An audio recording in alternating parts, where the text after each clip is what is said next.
In Hardin County for a corn planting cab cam after quite a break after some weather all across the state.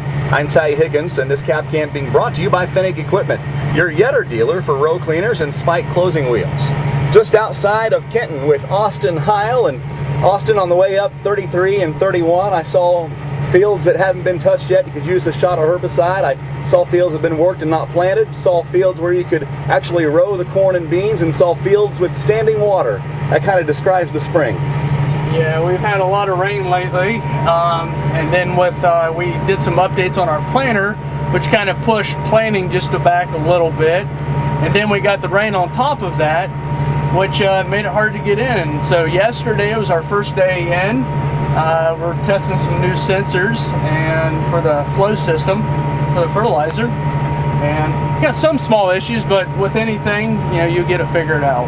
I want to talk about the planter. It is really one of a kind, and we'll get to that in a second. But if the window of opportunity, and I'm sure it did open for you a little bit earlier this month, and you didn't take it, but was there any time that maybe you thought I should start right about now, maybe 2 or 3 weeks ago?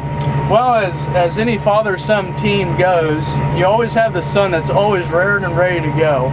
If I had my way, we would have been in the fields, before this rain hit. But Dad, on the other hand, was like, let's hold back. And so, as you can tell, I listened to Dad. Now, for those that don't know Austin, he and his dad farm 110 acres of corn, and that might be baffling to some watching this video because I've already shown you in this 7215R John Deere with a 16-row planter. How does that work out on paper? Well, you're paying for precision whether you have it or you don't, whether it's John Deere, Ag Leader, or anything like that.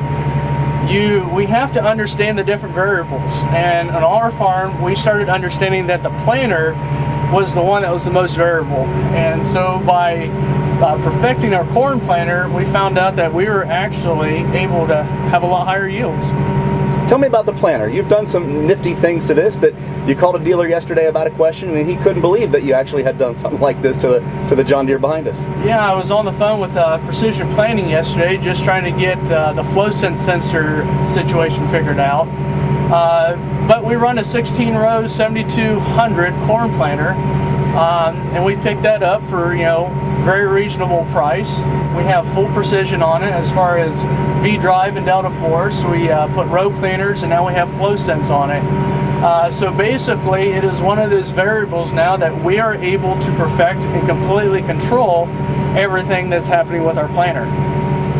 Are all the acres no-till? Basically, everything we have is no-till, yes.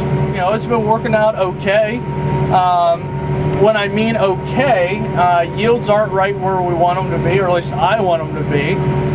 As far as Dad goes, each year the yields keep getting better. And we made a big jump in yield when we updated the planter, which starts to show me that how important having a planter that is 100% perfect is to your operation.